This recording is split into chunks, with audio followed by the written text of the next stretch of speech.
Okay, honey, so you know how I rearranged my studio and I can't just let things be? I need your help with the desk. So when Addie uses it and gets up, she tends to push on it, and there goes my desk. And one of these days my sewing machine's gonna fall to the floor. I've also decided that I've given up on sitting because that's all I do at work. So we should figure out a way to make it so I can stand. And then there is no home in my studio for the embroidery module for my machine. And I don't like having it sitting with my machine all the time because it just makes it hard for quilting. So if you could figure out a plan to make that all those problems disappear, I'd be happy.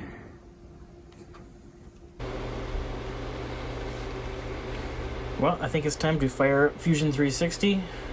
So this first plan here is if we kept the layout the same and we put the drawer units here.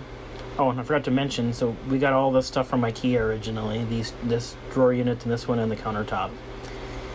So this is concept number one. We can kind of do the same thing, raise things up, and then I put a little support here in the middle. And the other idea I had, which actually is the one that got voted yes on, is something like this. Put the drawer units over here, have this for more storage, or maybe we can use this for the embroidery module here.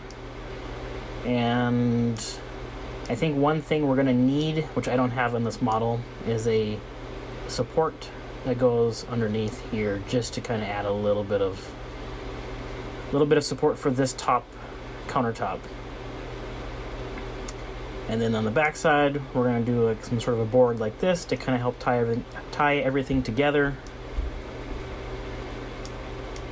And that won't actually add any support for the countertop because it'll be a gap like that, but it's better than nothing. And it's time to head to the garage.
Well, here's where we're at so far.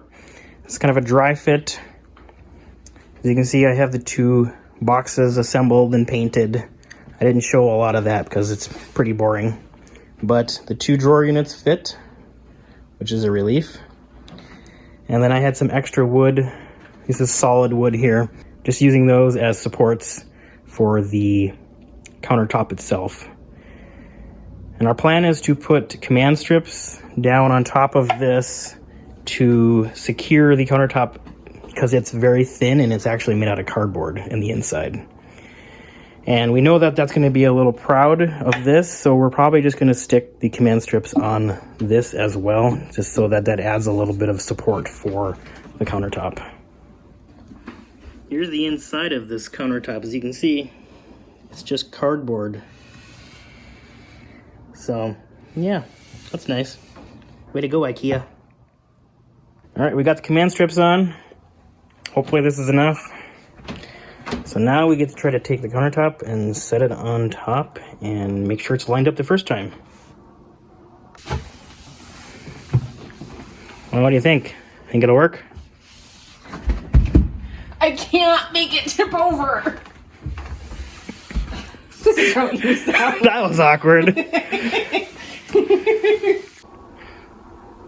Now the next step is to get this to fit into there.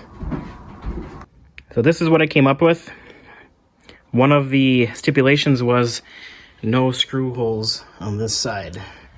So with this semi-simple solution, it kind of wedges itself in there, and I think it would be good enough.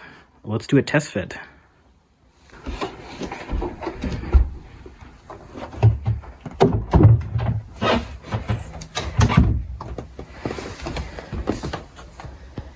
I think that'll work.